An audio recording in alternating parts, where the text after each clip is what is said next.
Hey, what's up, everybody? Coming back, and we're going to be discussing an article. This article came out from the American Association for the Advancement of Science. And in this article, basically, where my original journey started was in paying attention to what was going on in Israel, because Israel was the very first country to really go about doing a mass vaccination for all of their people. And so there's a lot of information packed in to these couple of articles that can help you to have a broader understanding of what is going on in terms of the efficacy of the vaccine, and of course, how the disease is basically progressing in many of these countries.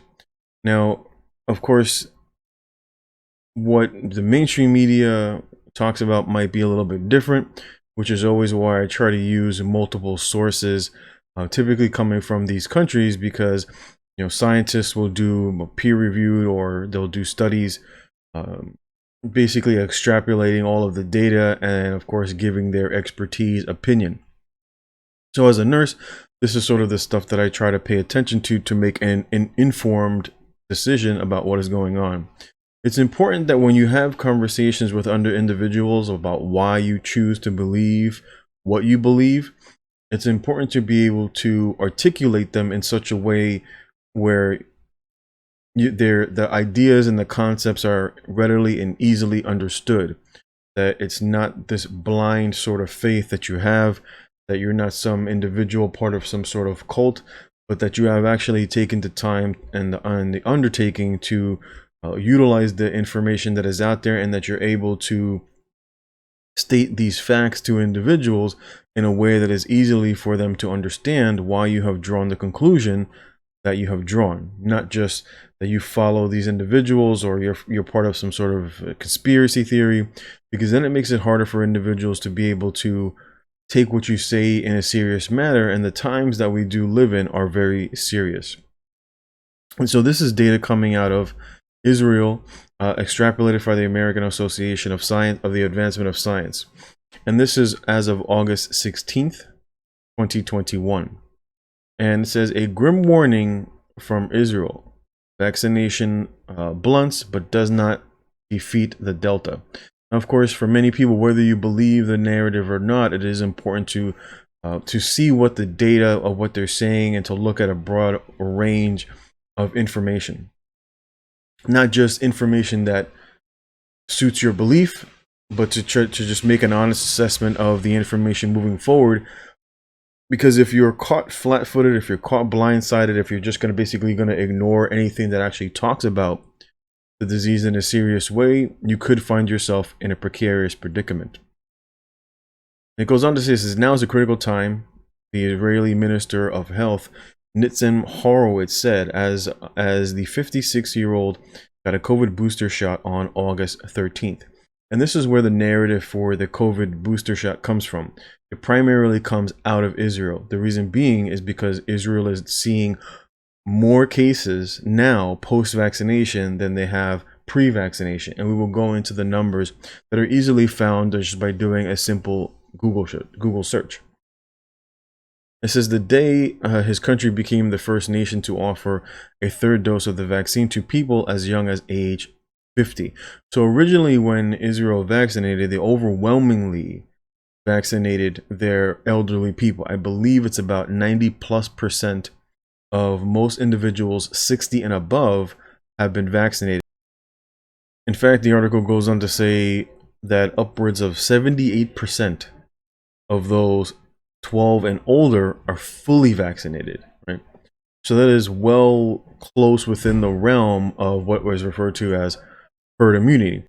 And basically what that means is just about for every 8 people that you come in contact with, only 2 people would be unvaccinated. So in theory, there should be a much lower chance for you to basically come in contact with someone who is symptomatic. And that's typically how most vaccines work.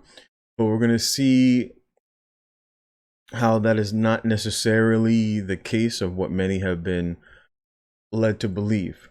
Originally, and you can watch my original video talking about it, where this was the narrative where they got the efficacy of around 93, 94% efficacy for the vaccine. And then that information kind of subtly changed where they're like, oh, you know, it decreases your risk of hospitalizations, it decreases your risk of severe infection, and you know, your chance of actually being symptomatic would be very, you know, very reduced, etc. And then as that narrative kind of went away, as time has gone by, as time has gone by, now the new topic that, or the new rebuttal, I should say, for this particular topic is that, oh, well, we never said that you couldn't actually get it, but you are, but or that you couldn't transmit it. And so that information was kind of like subtly spoken of through the vaccine distributor, through Pfizer. Or I should say, they stated that, well, we're not sure if you can still transmit the virus, but they were like, but you're more than likely, you know, not going to get sick, or if you do, it'll be so mild, you know, that you won't even notice it. And this is what led many to rush out and go out and get it. And we're going to look at the data to see if, right, a year later, whether everything that they promised you is coming to fruition. And so the article goes on to say, it says his message was meant for his fellow Israelis, but it is a warning to the world. Israel has among the world's highest levels of vaccination for COVID-19, with 78% of those 12 and older fully vaccinated, the vast majority with the Pfizer vaccine.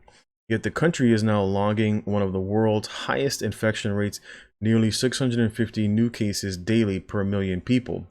More than half are in fully vaccinated people, underscoring the extraordinary transmissibility of the Delta variant and stoking concerns that the benefits of vaccination ebb over time.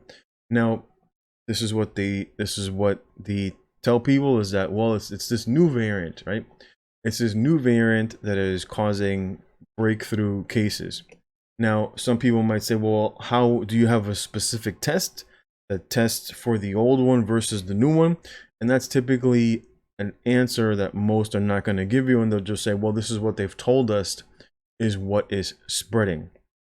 And so when individuals go to the hospital, they're basically utilizing the exact same PCR tests that they were utilizing last year.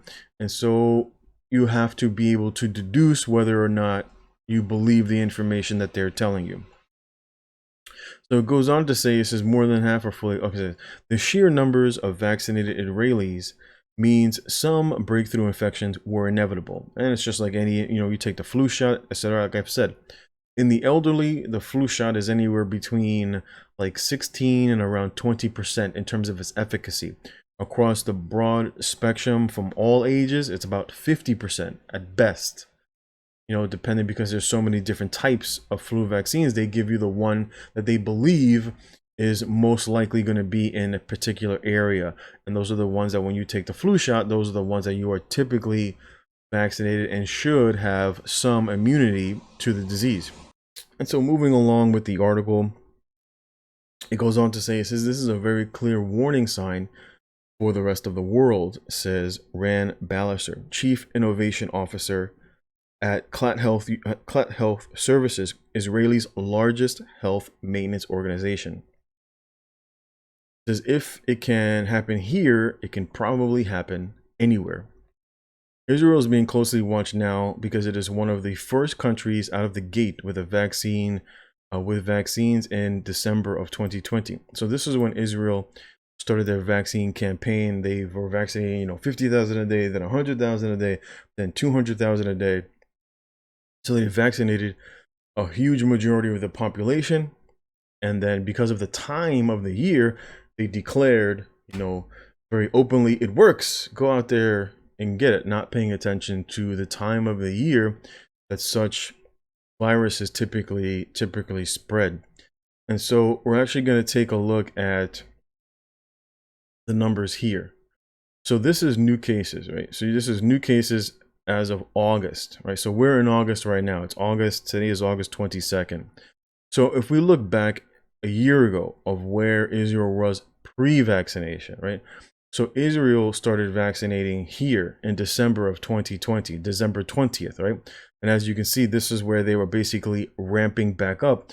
And because of the time of the year, they start, and this is the natural season where respiratory disease, where people are locked indoors, where the amount of sunlight is lowest. And of course, you need things like vitamin D for fighting off respiratory diseases. And so when you lock everybody down, and Israel did experience the lockdowns, and so when you lock people down where there's a respiratory disease that's out there, well, bad things happen, right? And then they released the lockdowns, they vaccinated everybody, and of course they declared that the vaccine works. And so we are now, this data is as of August 21st. And so when we look back, and you look back at Israel, on where was Israel August 21st, before there was a vaccine, before they perhaps knew anything really about what to do to stem off the measures. Israel's 7-day average was 1392. They had new cases. You can see it right here. It was fairly low. And you look at today, and they're experiencing 5 times as many cases. Now, of course, I've always said cases really don't matter unless you start to see hospitalizations. Hospitalizations from a nursing perspective is typically what matters to me, because on a rough night, I've had some nights where typically as an ICU nurse, we'd only have 2 patients. Or if you're working, for example, I do float to step down. So sometimes typically you're going to have 4 patients in step down. What becomes problematic in hospitals is where nurses have too many patients who are critically ill. Typically, you'll have a wide range of illnesses, even in the ICU. You'll have some patients in the ICU where you're like, this person doesn't need to be in the ICU. But perhaps either there's no bed to step them down to, or they just might want to hold the patient for an extra day of observation, for whatever reason that be, whether it's monetarily or whether it's for a health reason. Or because, like I said, there might not be a bed. So you might think that you have all these super sick patients in the ICU. It's not always the case. Some patients can be very geriatric, where you're like, this person should be in hospice on a bed waiting to die. Instead, they're in the ICU because primarily, especially here in America, it's not the family that is paying out of pocket for this person to get the care that they're receiving in terms of the critically working on such patients in a critical setting. And so as a result of that, many of these patients end up taking up beds that could be given to younger patients who could benefit from that level of care. In any event, looking at the data, we've seen that the cases are 5-fold. And this is prior to the peak, because the peak doesn't take place until around September. And we are approaching September very quickly. And so the secondary peak, which we will have to wait, until January to see where Israel is at. But looking at the data currently, if this is where Israel is at now, and we're not even at the peak of the first wave, where will they be when it comes to January, where they start to experience their real peak? Now, like I've said before, looking at the data in terms of deaths, the deaths have not improved. As you can see here, looking at the deaths in August, it was the 7-day average in Israel was 12. Again, and like I stated in that video where I originally talked about Israel, Israel has a very young population. And so that played into one of the reasons of why they really didn't have a lot of deaths, is because when you look at places like Sweden and Africa and Israel, where you typically have a lower median age, you're going to see less deaths because the virus typically impacts those who are geriatric. For example, when you look at America has a much higher median age, very similarly to the UK. And then when you start to look at specific areas in these areas, for example, I did another video talking about Berlin, where they were like, Berlin is burning to the ground because of the virus. But when you actually stopped and looked at the data, overwhelmingly, most of the people who died in Berlin were between the age of 79 and I believe 81 or 83, who had multiple comorbidities. And then when you look at the median age in places like Berlin, it is a much older population, very similar to why Italy had such a hard time, because they don't have a lot of young people. It's a primarily much older population that live in Italy, which is why they were so hard hit by the virus. And this is all information that is important to take into perspective, so that you're not looking at things in a very narrow viewpoint of nothing but deaths and virus, etc. And at the same time, that we're not blinding ourselves to say, well, it only impacts those who are old, so I really don't have to pay much attention. And so looking at deaths, as you can see, like I've said, that the average deaths for those in Israel last year in August was around 12. It's double that now. And again, we're not even at the peak. As you can see, this is August right here. They were peaking at a 7-day average of 36, around 36, 39, I believe. Yeah, 39 was their average. And that's before the second wave, where that takes place in January, where their 7-day average was 62. So if this is basically where we're at, Israel, in theory, if the data continues to go in the direction that it is basically showing, Israel can have more than likely double the deaths that it had last year.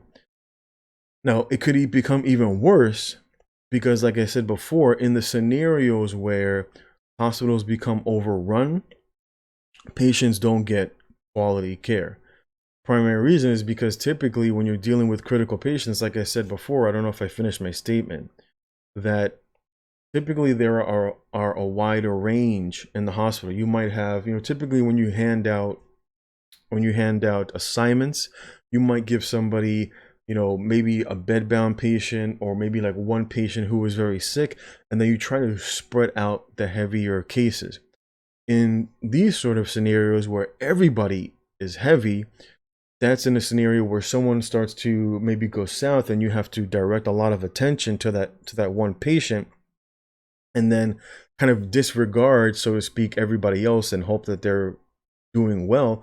And typically when you have, people who can still walk around and they just require like regular antibiotics, some pain medication, maybe a little bit of oxygen, but for the most part, those patients can be left alone and isolated, which is different from people who are like critically ill, confused, taking off their oxygen. When you have too many of those, then the quality of care dramatically goes down, and that always leads to death, both from the nursing perspective as well as from the medical perspective, because now doctors are, running back and forth between critically ill patients. Maybe they're forgetting to put in orders. Maybe they're not having enough time to look at lab values when they come back, and so interventions now start to slow down.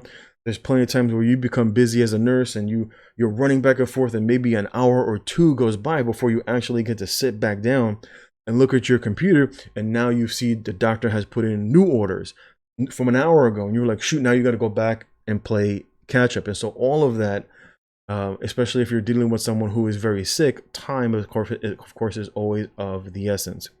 And so that's why we can't just say, well, because Israel is experiencing double the cases and double the deaths, that we can then fully extrapolate that to the very peaks and say that it's just going to be double. If it continues in this direction, it will more likely be in excess of double, because of what I just stated, because of not enough healthcare workers.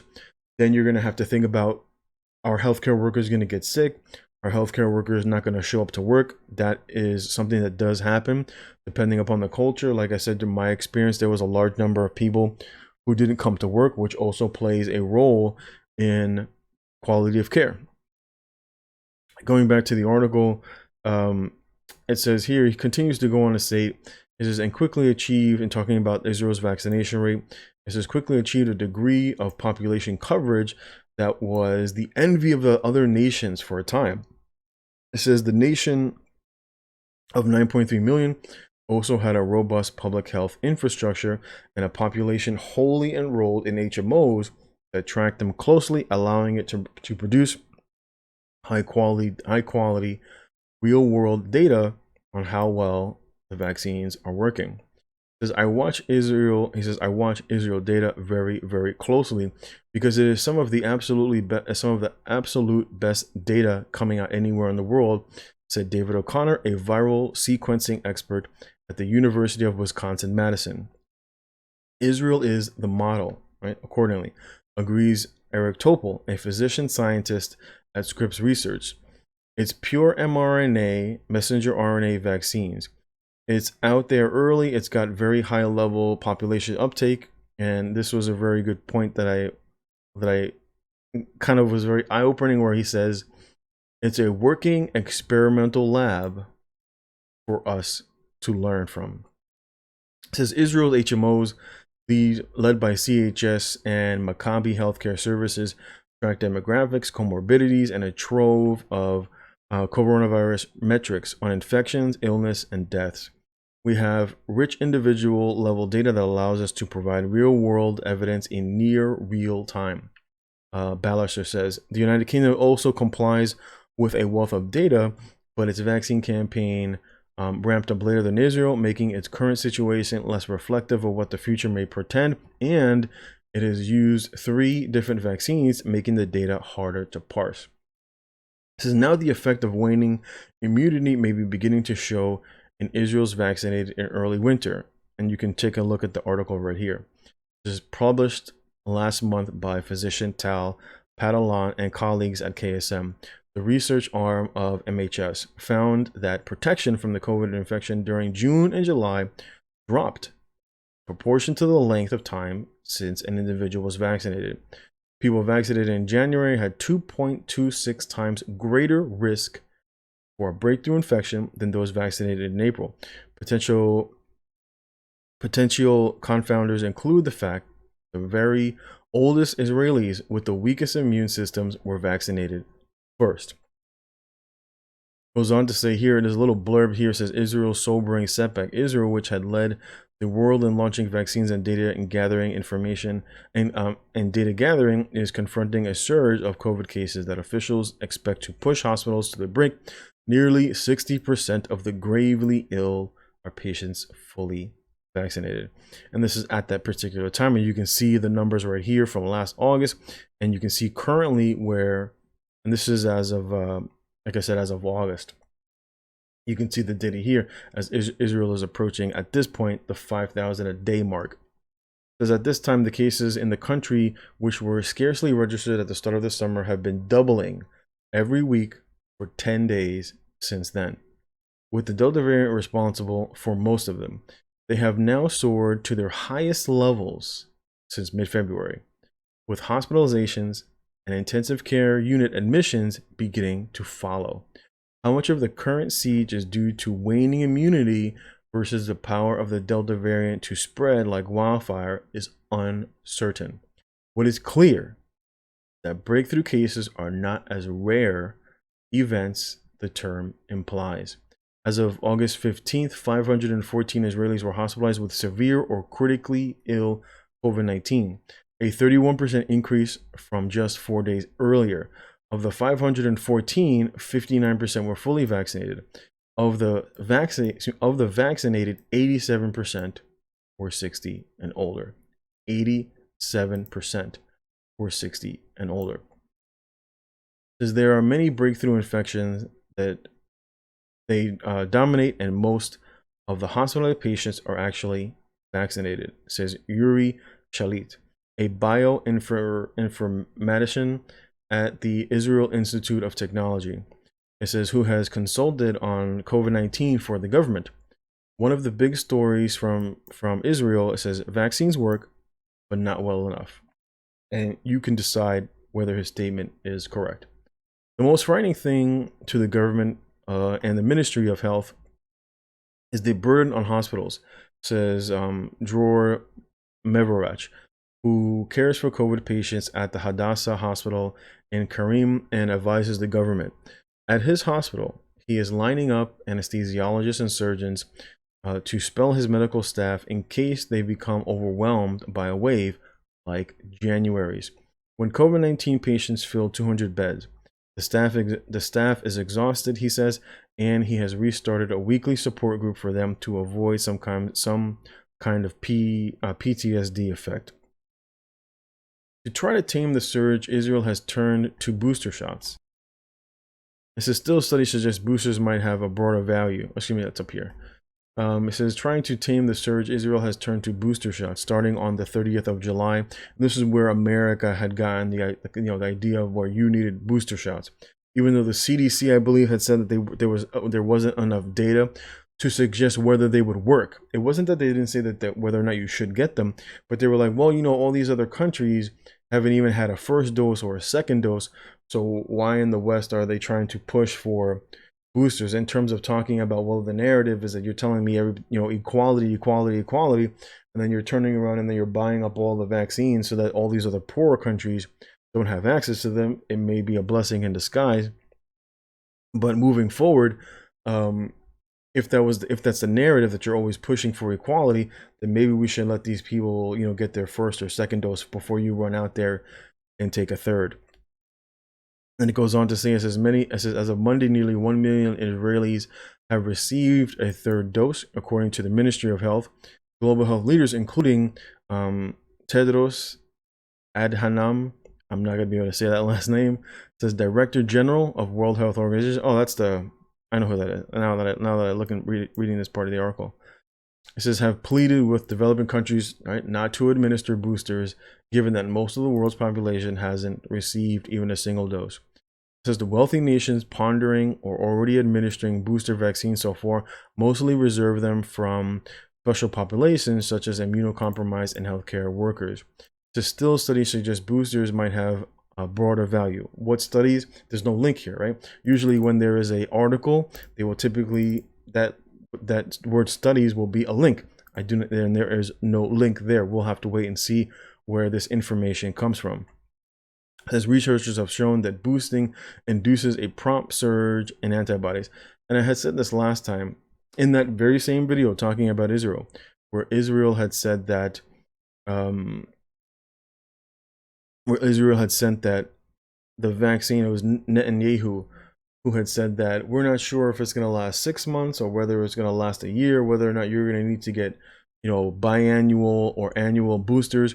And then in my last video, which I'll link at the top, the articles were now stating not annually, but 8 months. And then that 8 months is going to turn into 6 months. And that 6 month is going to turn into 3 months. Because some of the information that has been recently released that is seeding a new conversation is that 3 months is the effectiveness, peak effectiveness. And so don't be surprised if the new talk of the town becomes 8 months, then 6 months, and then 3 months. And it's because of what the data is showing. And this comes out slowly so that people, of course, are not impacted all at once, and then they're immediately say no. Most people were like, sure, fully vaccinated, I'll take it, we can move on, things will go back to normal.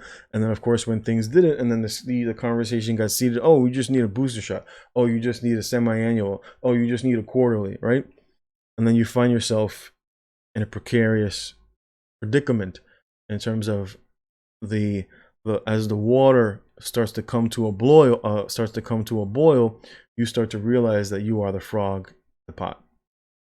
It says, still, studies suggest boosters might have a broader value. Research have shown. It says the Israeli government's decision to start boosting those 50 and older was driven by preliminary Ministry of Health data indicating people age 60 and over who have received a third dose were half as likely as their twice vaccinated peers to be hospitalized in recent days. And so this is very short-term data. And they push short-term data to get people to go out there and take their third dose. And down the road, we'll have to see if it turns out that way. It says, Merovac goes on to say, it says, CHS also reported that out of a sample of more than 4,500 patients, again, no link to how the study was done.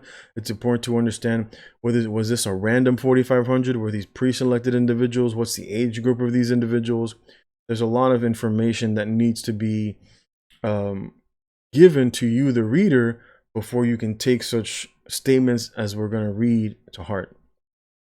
And it goes on to say, it says more than 4,500 patients who received boosters, it says 88% said any side effects from the third shot were no worse and sometimes milder than the first and the second.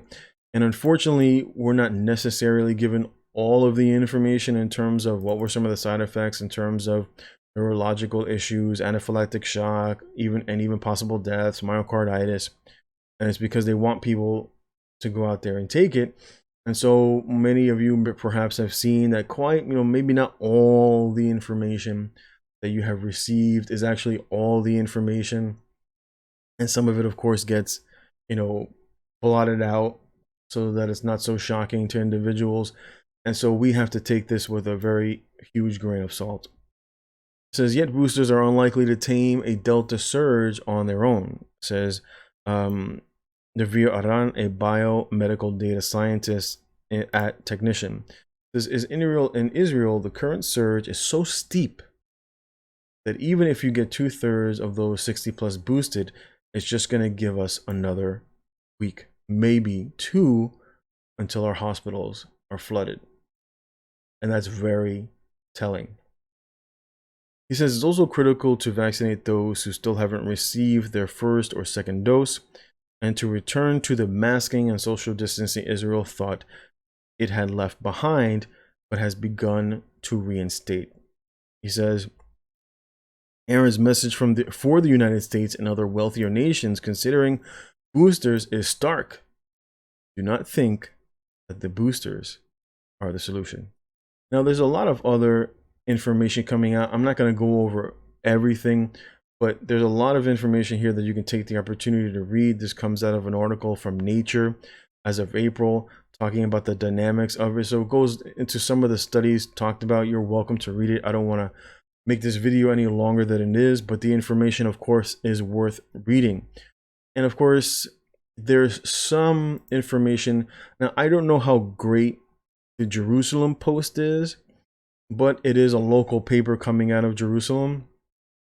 If it's the same thing as the Washington Post, you will take their information with a grain of salt. But this one, of course, is showcasing that many of the individuals just overall are actually a little bit younger. There's more people on the younger spectrum. And then, of course, the Israel cabinet. Here is another article, which is linked in this article that you can take a look at.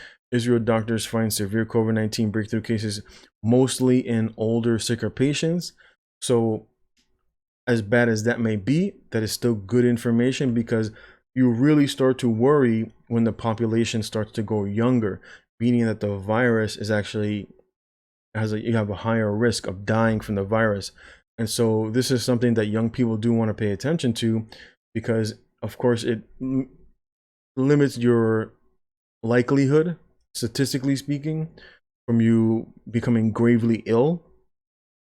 And of course, older people are typically more susceptible, obviously, to viruses. Something else coming out of Iceland. Iceland is also another country that was highly vaccinated. This article comes as of August 15th, talking about one very vaccinated country like Iceland now also experiencing the exact same effect as what is going on in Israel. And then, of course, last but not least, I do want to link a study here coming out of PubMed, talking about the use of this particular thing right here in associating with lower mortality and hospitalized patients in regards to this right here. So this is information that I would highly recommend for you to take a look at in your spare time, sooner rather than later. And of course, feel free to like, comment, and subscribe, and I will check you out next time.